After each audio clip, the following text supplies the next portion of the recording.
This is an article written in 1958. Actually, it's the substance of a letter that Bill wrote.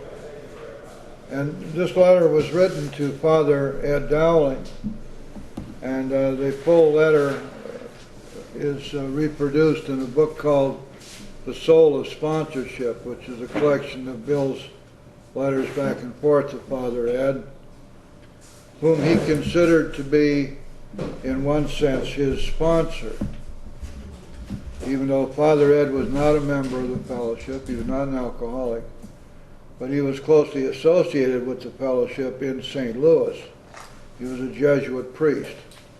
And Bill corresponded with him all the time. It's almost like daily, letters going back and forth.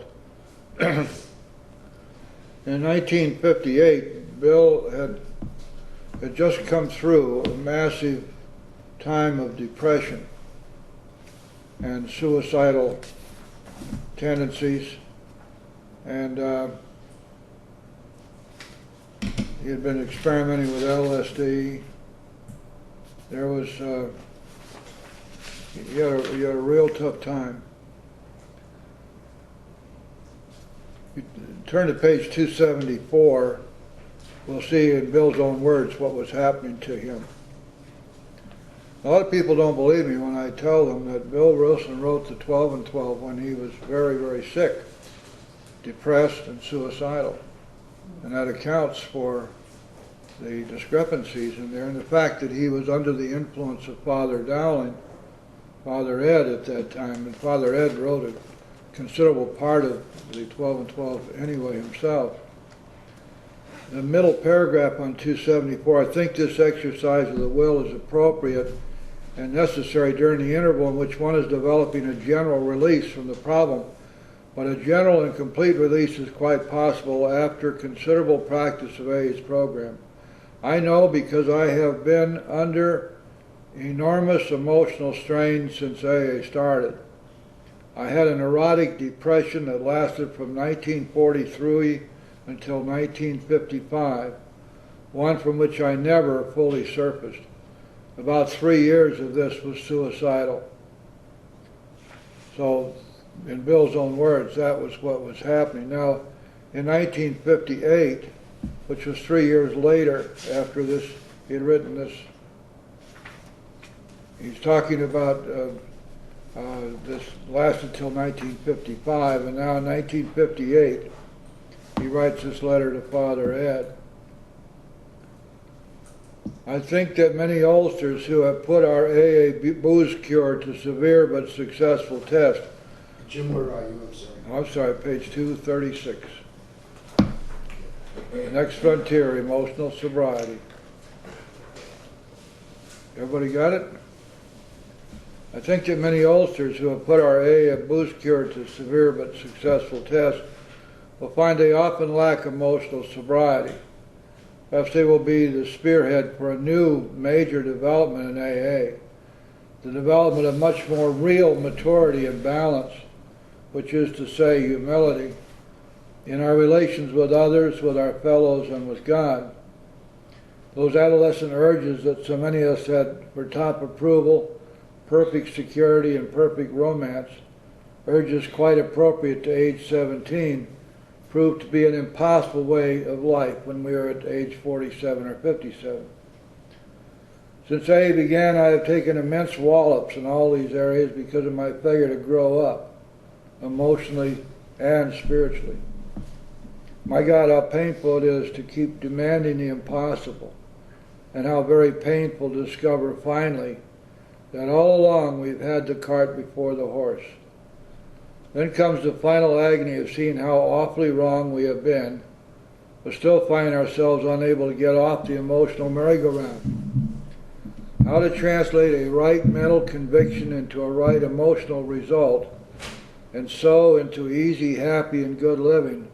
Well, that's not only the neurotic's problem, it's the problem of life itself, for all of us who have got to the point of real willingness to hew to right principles in all of our affairs.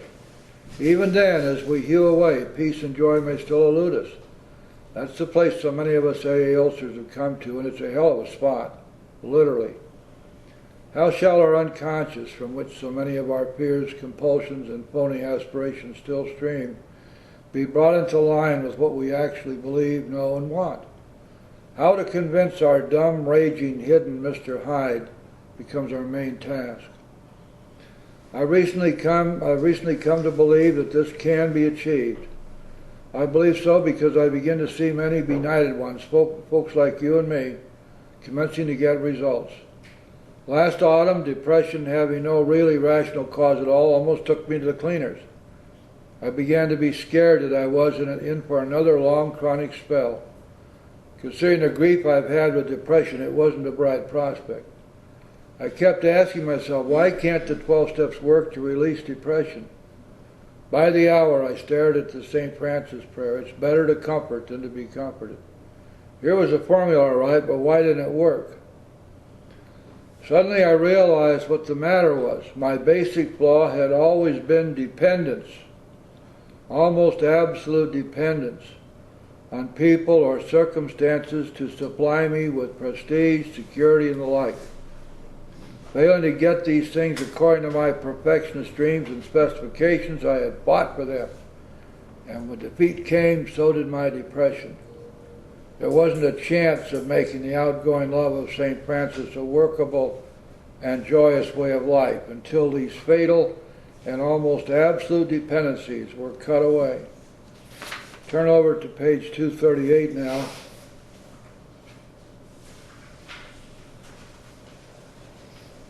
The next to last paragraph at the bottom of the page. Thus I think it can work out with emotional sobriety. Now here's the rule, and this is requoted in As Bill Sees It. It's really important to understand this. If we examine every disturbance we have, great or small, we will find at the root of it some unhealthy dependency and its consequent unhealthy demand. Let us, with God's help, continually surrender these hobbling demands. Then we can be set free to live in love. We may then be able to 12-step ourselves and others into emotional sobriety. Let's hear that again. If we examine every disturbance we have, great or small, we will find at the root of it some unhealthy dependency and its consequent unhealthy demand. If I depend upon you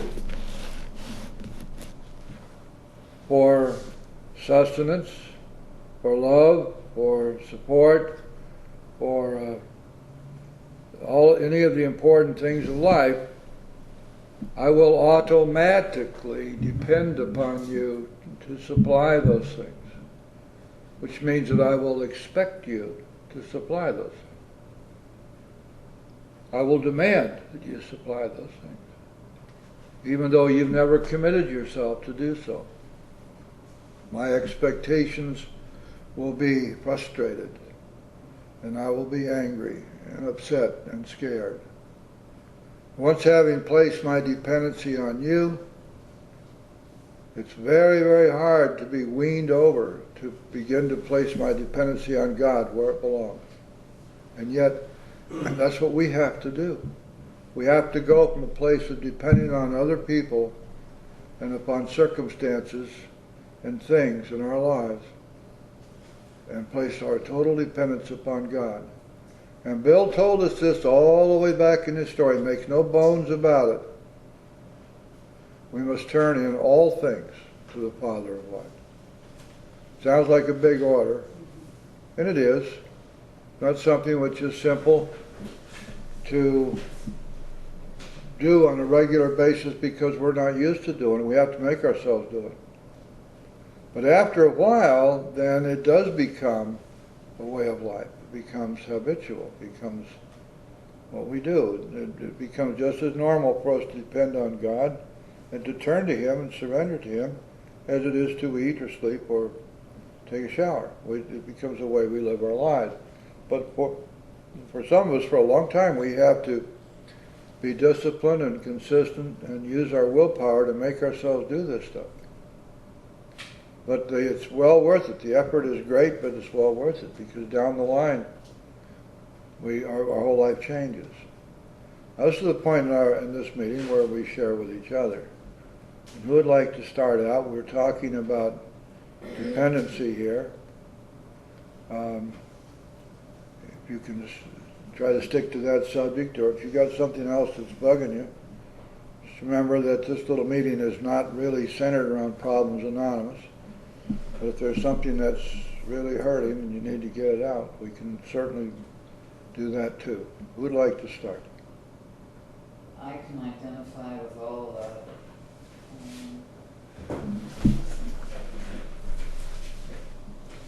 When I was growing up, I was very, very independent, and sort of working at a young age, did things for myself, really didn't need you. I didn't treat people like that, but I was just very independent, and it's amazing what drugs and alcohol can do to you. And for a long time,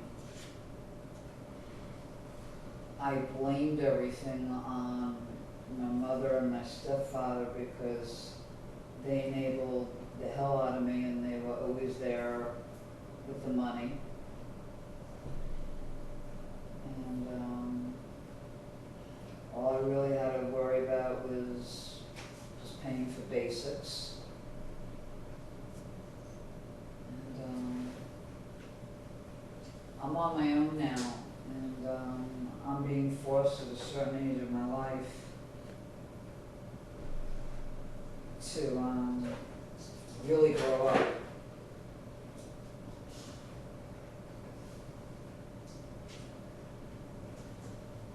And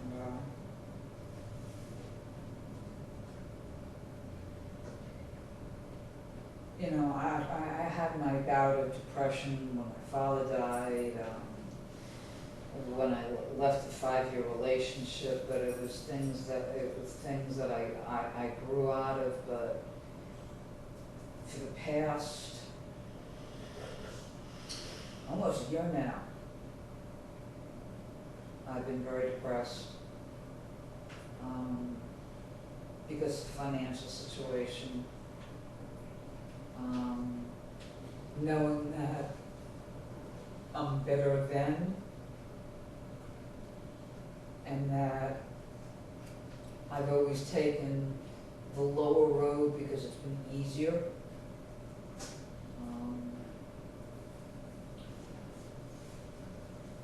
You know, believing in God, or sometimes even using God as my excuses for why my life is the way it is.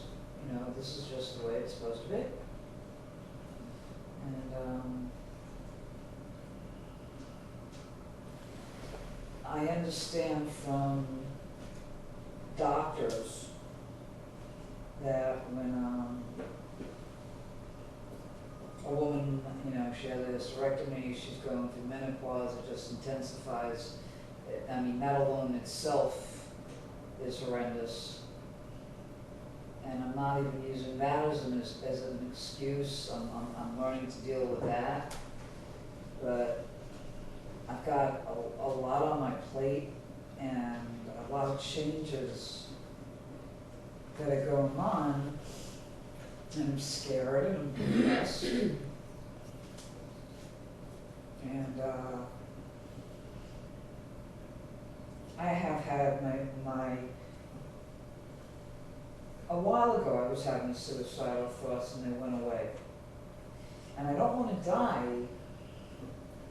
I just want to get to the point that I have finally said I'm ready to grow up and get to. And I do believe that God's will is because that I did have put it off for so long, growing up and being, you know, a member of society, the way I can be.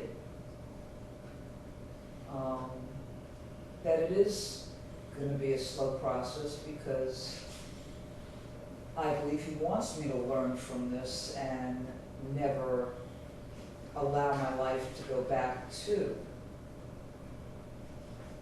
And, you know, even, you know, other than my mother and my stepfather, I've allowed relationships where have had the expectations and dependencies, and maybe that's why I've made it a point to stay out of one for quite a while. I also don't feel like I have anything to give one because I don't feel like I have very much to give myself right now. I'm working, although I'm working at it. Depression is, it's scary. When you don't want to get out of bed. And just all the things that go along with it. And you want to run and hide from yourself. And you know it's going to get better, and you just, there's just this feeling that just doesn't go away. But I just keep trying to do the next right thing and write about it and make sure that every day I talk to somebody about it.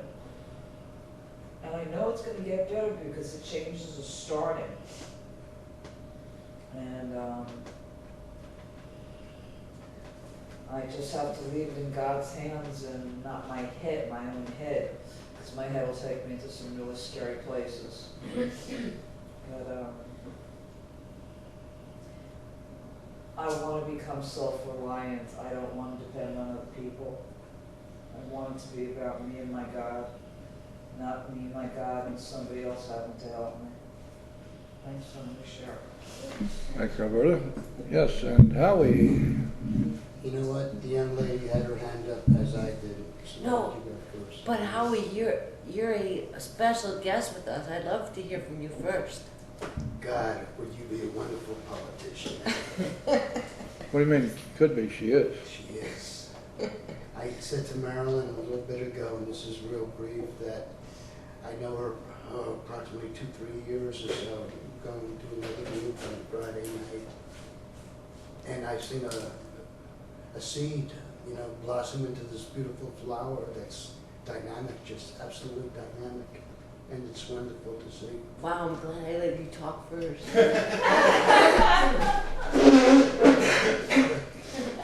No, I just heard a whole lot of young lady walking out the door, you know, talking about my story. But before I say anything about me, one of my favorite pieces of literature in this program is A Member's Eye View. It's a flyer. And this man is doing a presentation for professionals going back to the 1960s who are going to be working with alcoholics. And he talks about emotional sobriety. And he learned for himself that, he says, on any given day you can go to any AA room and ask a certain question and get a specific answer. And on any other day, go to a different room, ask the same question, and get a totally different answer. And that meant for him that he had to make decisions on his own, and that was emotional sobriety for himself, something I've lacked all of my own life too. I've lived a totally dependent life, a life dependent upon women for my own self-esteem, and on people's you know, praises of who I thought I was, and the depressions. Well, I drank for almost 30 years, and I never experienced depressions until I quit drinking. And maybe like a lot of us, that's when all this stuff comes out. So I've had many psychiatrists say to me, I'm not going to work with you until you quit drinking.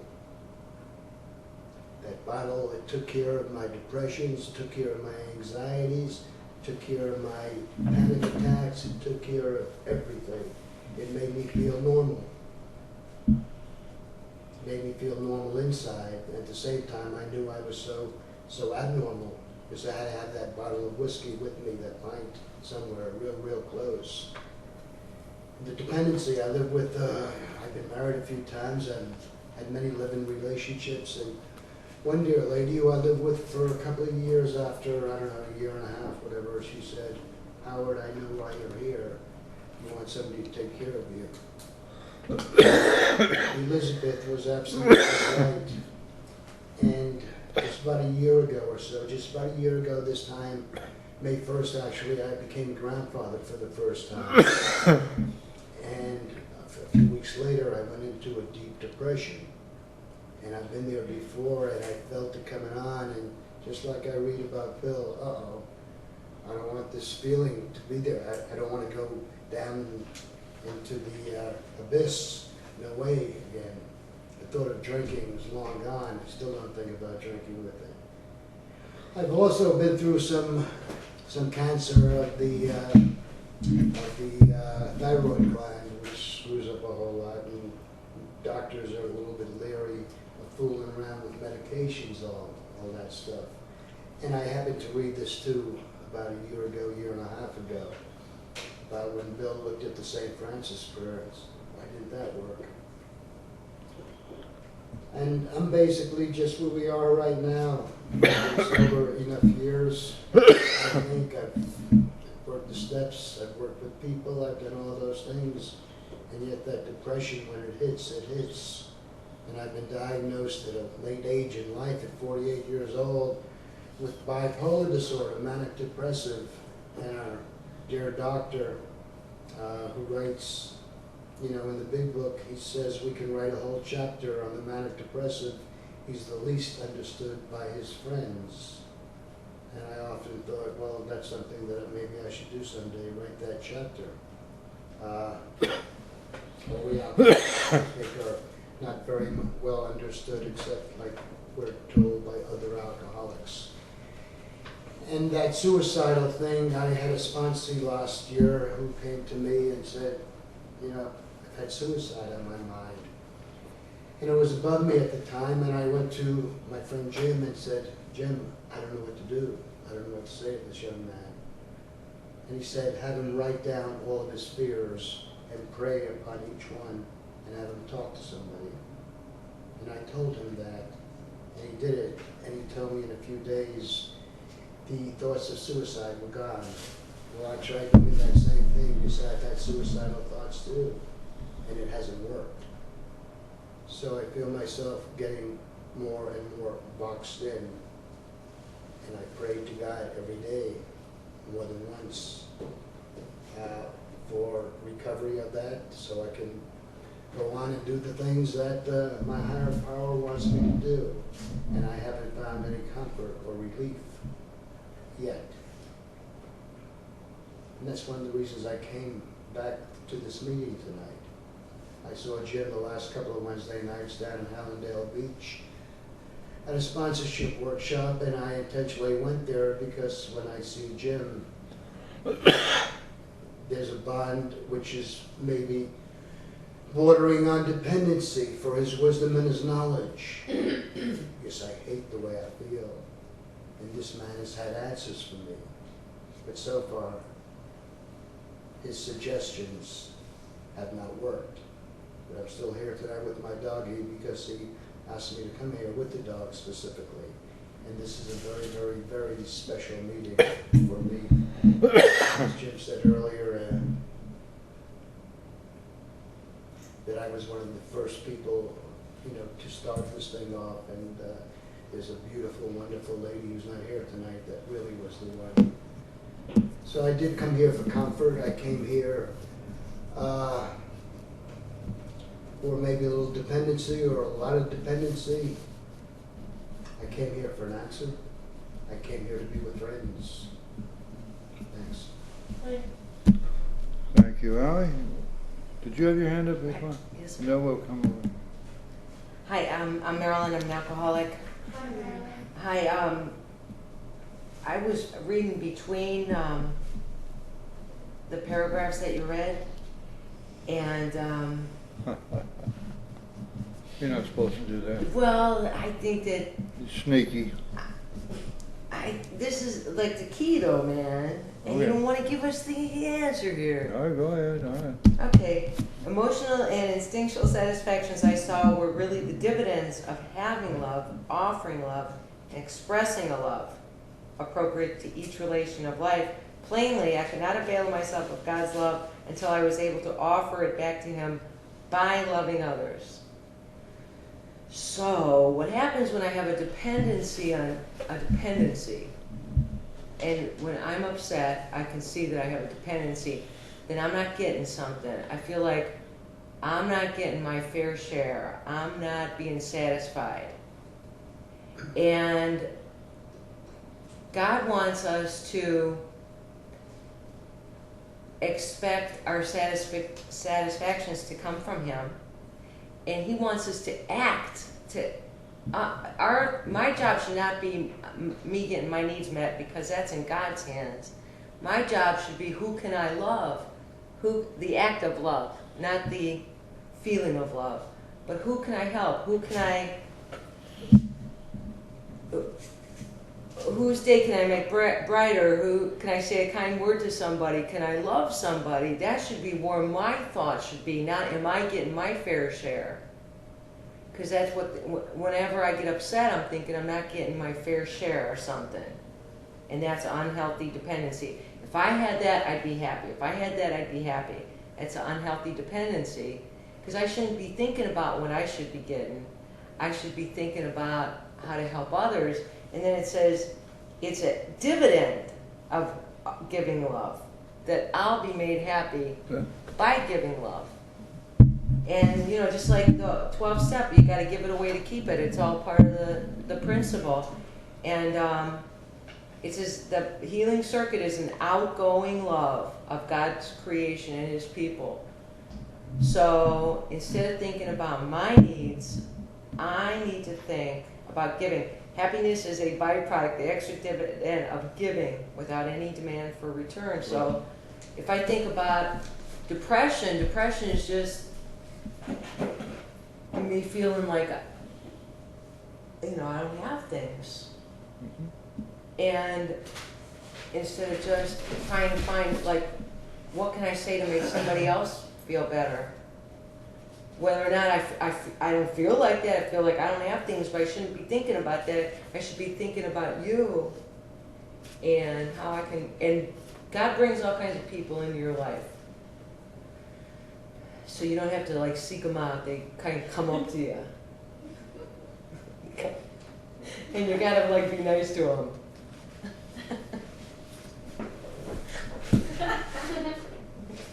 Be nice to them and love them. Yeah, look, you gotta, see how you can help them. Because they're there. Okay. And then I'll be happy doing it. Because God told me I was going to be happy by helping others. He told me that specifically. So it all makes sense. That when I get depressed, I'm not thinking about others, I'm thinking about me. Now I'm not supposed to be thinking about me. I'm supposed to be thinking about you. Because there you are. All That it? needy and wanting something. I'm supposed to give it to you. I'm sorry.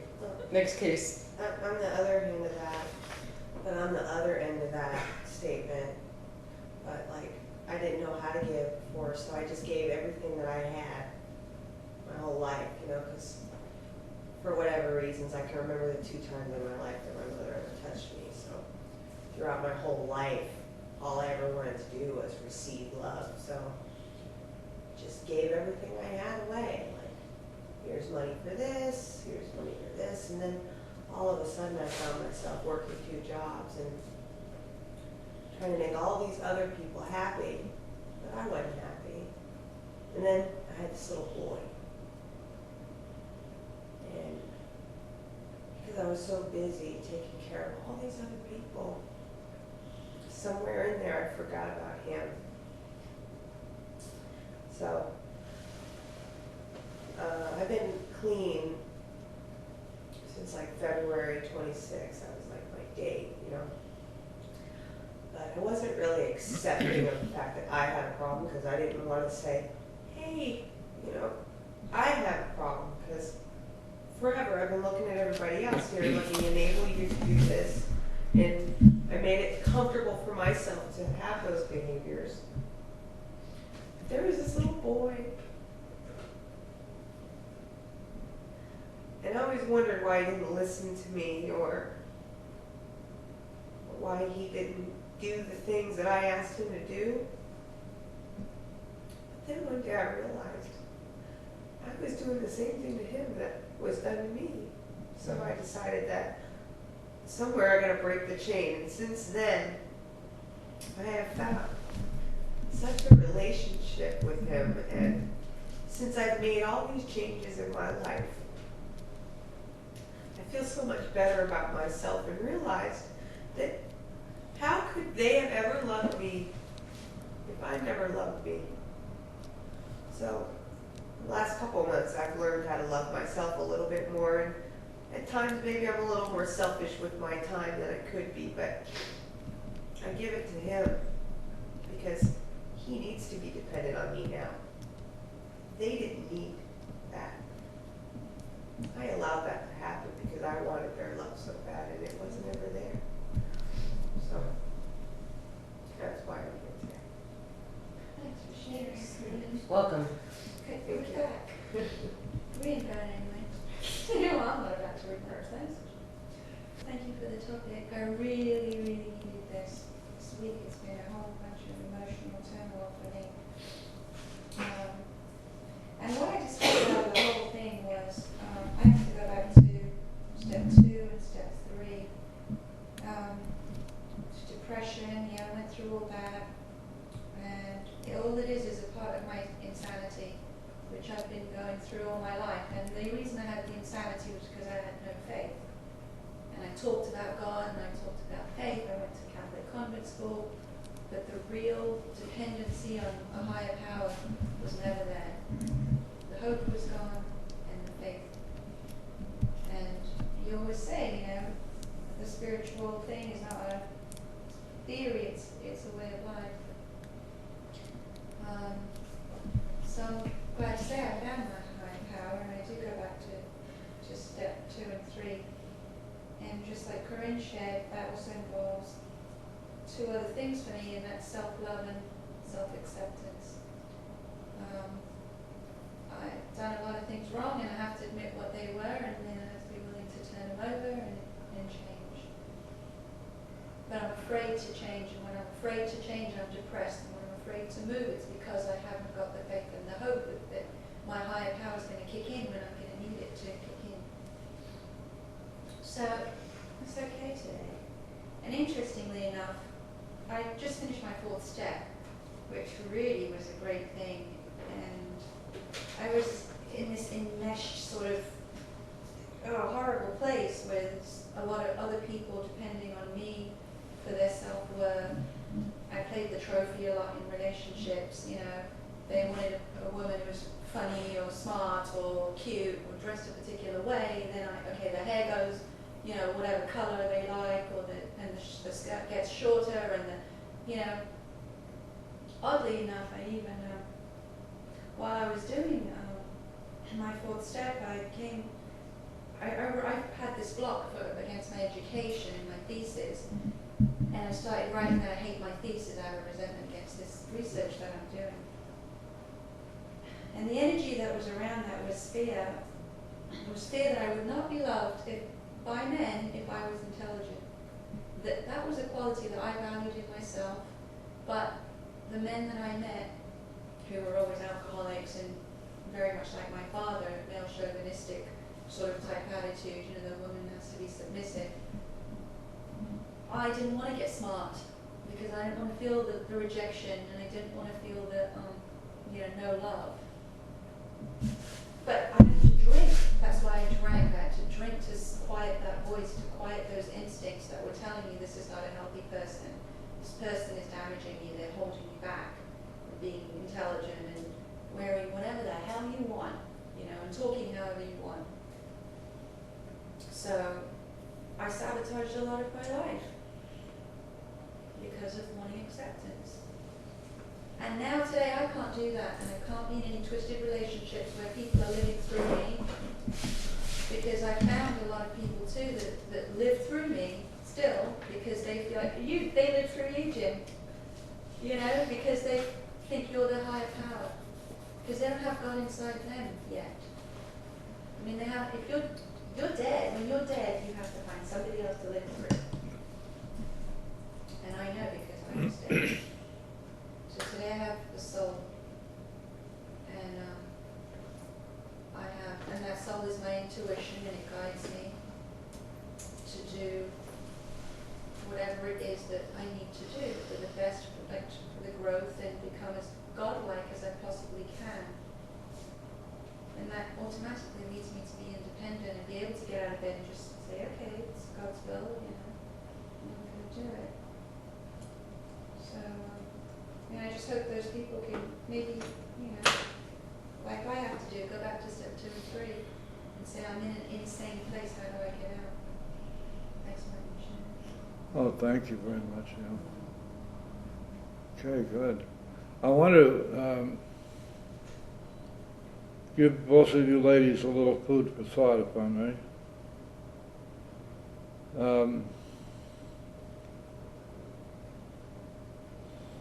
If you are not two people, very unlikely that you can love yourself.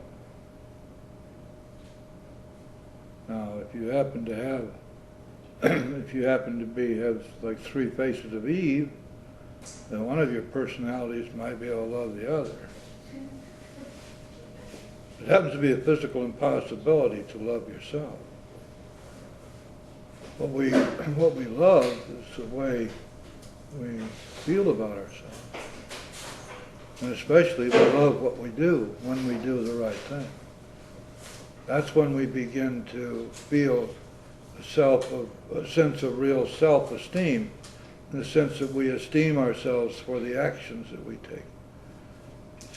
You're spirit, and God is spirit. He is of you, you're of him. And that's all you are. So it's a physical impossibility to love yourself, and it's a false doctrine, and it's a false pursuit. In other words, the idea is that people who are saying those things want you to start to concentrate on loving yourself. And they even say you can't love anybody else till you can love yourself, and it's pure balderdash.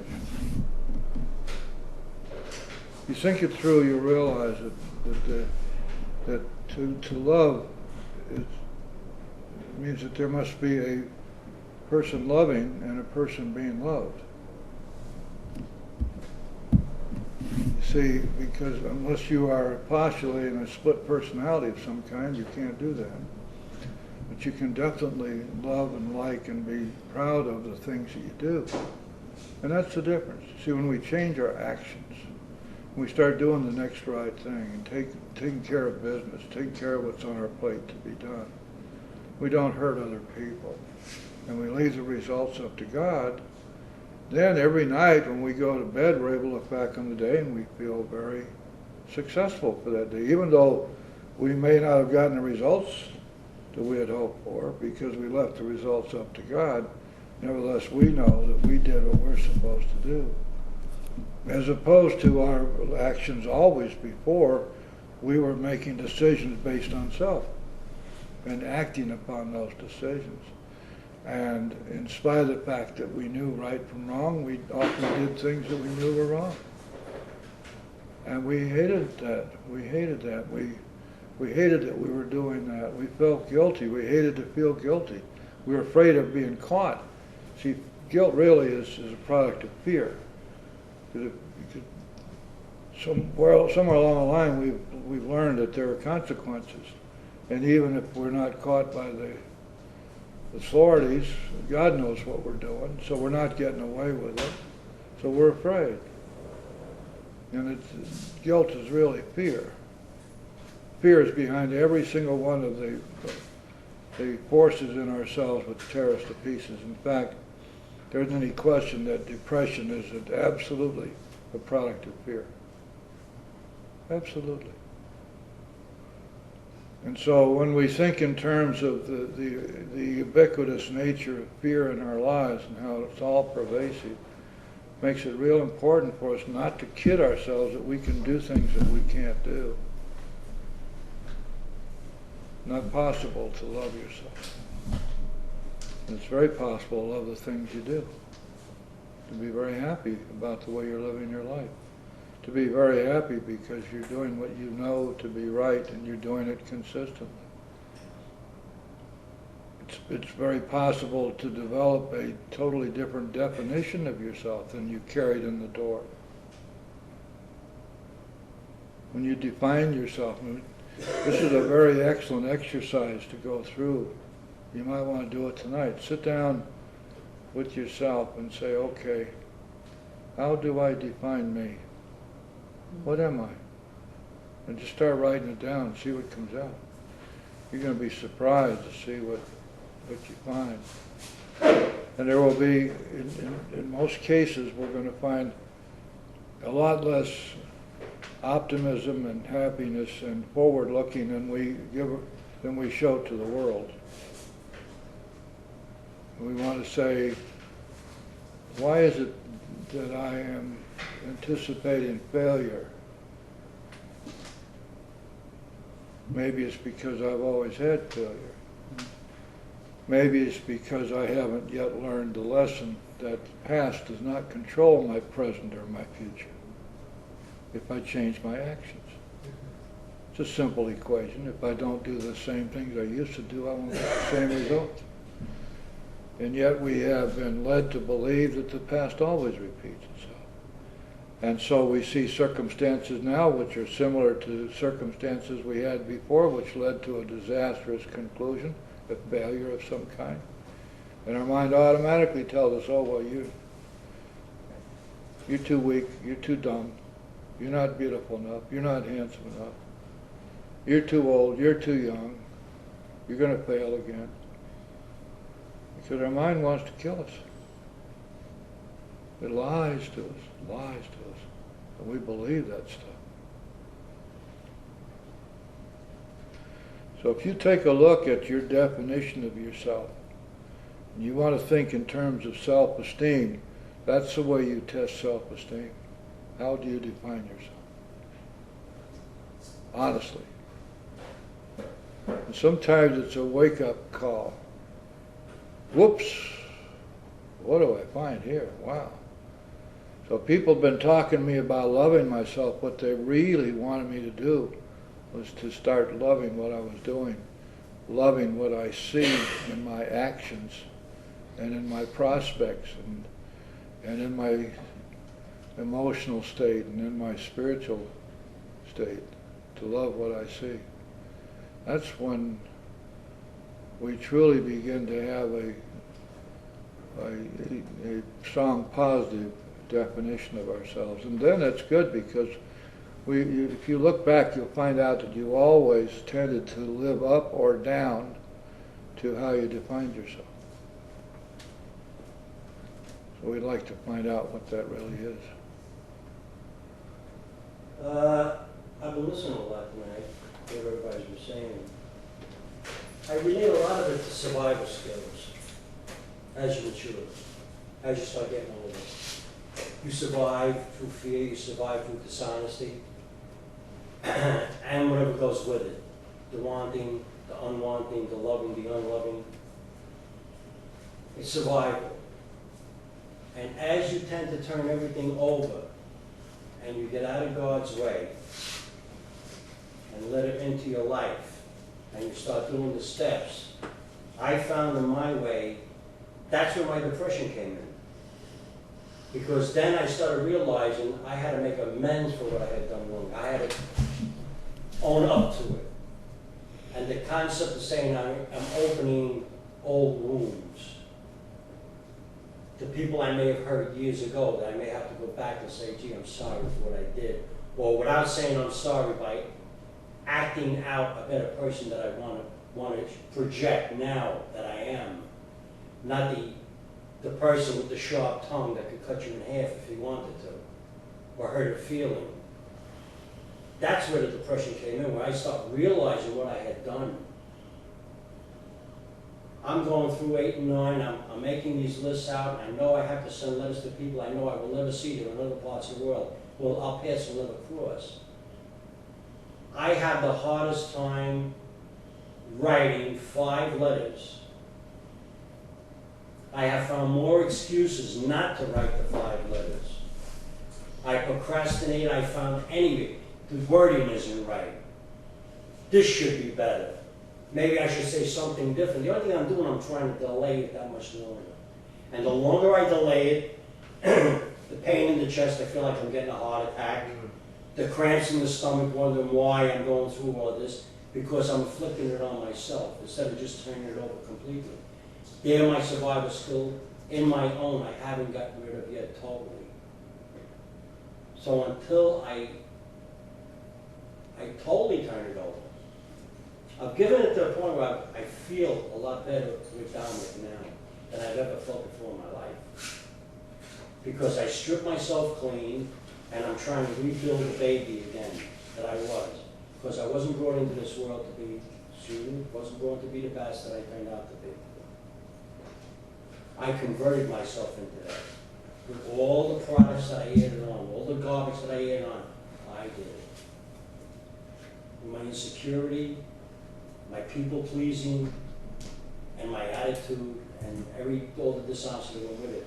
So now I find myself, like I said, I'm fighting to send these letters out. I was speaking tonight to one of the fellows in the room, and he just looked at me and says, call me when you're mailing this week. He says, put them down for a day. Don't even think about the letter today. The next day, sit up, write the letters and mail them and forget about it. And get it off your chest and let it go. Because I'm still hanging on, again, to whatever I felt was a survival kit. And that's my baggage. And everybody, I don't know, I mean, that's what I feel about it right now. And that's where I stand now. But I do feel much better, believe me. Maybe a little depressed, but I feel a hell of a lot better than I ever did when I was drinking. Because now people are actually, I've had people actually turn around and tell me they enjoy talking to me now. I had people like, when I left New York, walk by me. I had got to the point, I was sleeping on boardwalks. And I asked him before, I said, how come you never said hello to me anymore? The guy looked at me and says, I don't say hello to bums. And these are people that I more or less relied on. And they kicked me in the head with it, you know. This is where I am now. Thank you, Don. I was listening to everybody, and I just wonder how a man like Bill Wilson can become so depressed if what some of the suggestions were, as much as he gave to AA, as much as he helped people, as much as he got out of himself, as much as he wasn't self-centered, how did this depression come about?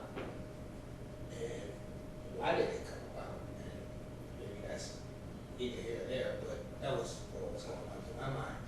But I also find for myself the dependency on other people, and that gets me depressed sometimes. I was diagnosed as a manic depressant at one time. I haven't taken any depressants in almost 18 months, and I have really no need to be. I don't get depressed for days any longer, and it's just, I just don't do it. I did a 4-step with a spiritual advisor, and once I felt forgiveness from God, I never took another antidepressant so far. It's just amazing, but when I get depressed now, it's because the dependency on wanting a relationship, wanting something outside of myself, wanting something outside of God, actually. And if I'm fully in tune spiritually, then I really don't need anything else. And I'm just growing. That's all I'm doing is just growing. What a difference a week made. I tell you, this week from last week was, it's just a God in my life. So that's all I got. And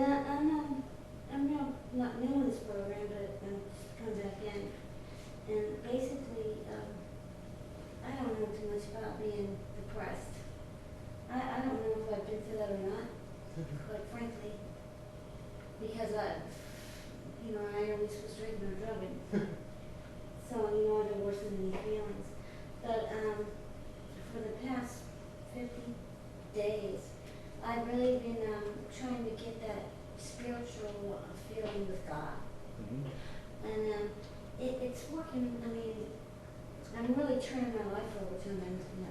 And, I see the evidence. I see the proof where I am. Because I have a lot of things that going on in my life, and I don't seem to be worrying about them. Maybe, I really don't seem to, it's not a lot of pressure. I just keep taking it a day at a time. And it's kind of like I know God's got this handled. I've got a little boy in Pennsylvania I haven't seen in 2 years. My mother's been taking care of him. And just the guilt of that. But, I ask God to forgive me for that. I know I won't totally forgive myself until I get there. I'm facing the court date. I'm on probation. I'm looking at 13 months in prison. And I don't have a job, but, I'm pretty sure I got a job now. And I'm staying with somebody. I don't have to worry about paying rent. She told me the other day I was going to go apply for this job over Hummingdale Power Line Road. She says, Chrissy, I really don't like that area. And it's not a good area at all. It's a receptionist job. It was probably $8 or $9 an hour. And she says, I really don't like that area. She says, right now, you have a roof over your head and you have food. She says, so I'm sure something different will come along for you. So, what can I say to her? That was like God telling me, go get that job. Well, But last Thursday, not this past Thursday, I sent away for this Bible, a study Bible, and I got it today. Now, a week and a half, and that came all the way from Illinois. Tell me, is that not God working in my life?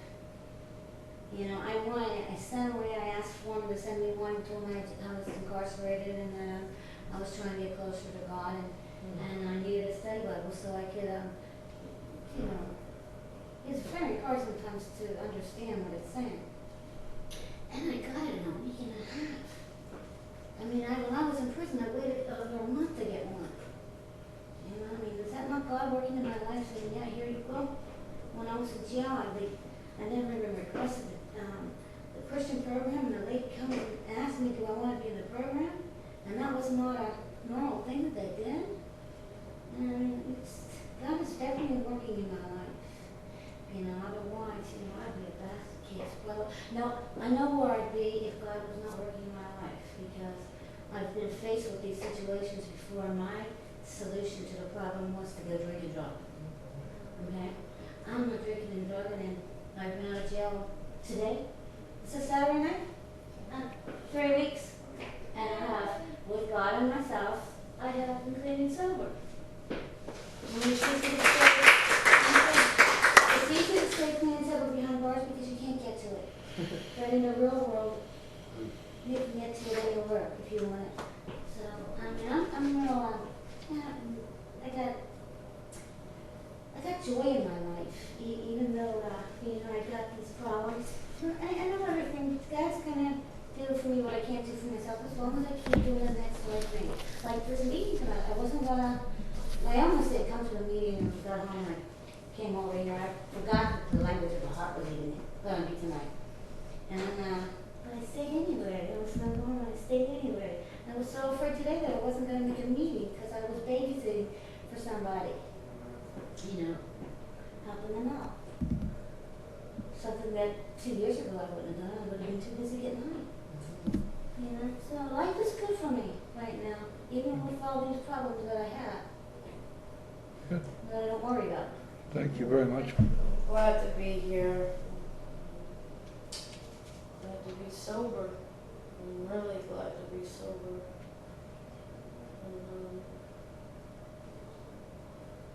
Thanks for Jim being here and everybody else being here. That's all I've got. Thanks. Okay, let's close the meeting, guys. Pay the rent now.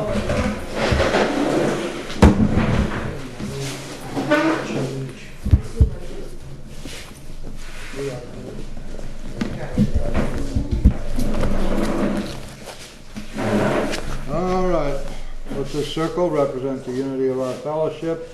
A moment of silence for those who are still suffering. And we'll say the Lord's Prayer together. And we don't say anything after we say amen. Thank you, Lord's Prayer. Our Father, who art in heaven, hallowed be thy name. Thy kingdom come, thy will be done, on earth as it is in heaven. Give us this day our daily bread, and forgive us our trespasses, as we forgive those who trespass against us. And lead us not into temptation, but deliver us from evil. For thine is the kingdom, and the power, and the glory, forever and ever. Amen. Amen. Okay, guys, thanks much. This is our this is our regular Saturday evening Language of the Heart meeting. My name is Jim, and I'm an alcoholic. Everybody, let's open the meeting with a moment of silent meditation. We'll say the Serenity Prayer together. Thank you. Serenity Prayer. God, grant me the serenity to accept the things I cannot change, courage to change the things I can, and the wisdom to know the difference. Amen. And Alcoholics Anonymous is a fellowship of men and women who share their experience, strength, and hope with each other. And we solve their common problem and help others recover from alcoholism. The only requirement for membership is the desire to stop drinking. There are no dues or fees for a membership. We are self-supporting to our own contribution. And AA is not allied to any sect, denomination, politics, organization, or institution. Not wish to engage in any controversy, neither endorses nor opposes any causes. Our primary purpose is to stay sober and help other alcoholics to achieve sobriety. And we're going to dispense with the reading of Chapter 5 tonight. We're running a little bit late. Now, we have extra copies of Language of the Heart. Does anybody have a copy of that book? Terry, you got yours? Yeah. Okay. You got yours? Everybody got one? You need a copy, huh? No, but I'll just, I get more from listening than reading. Please open the book up to page 236.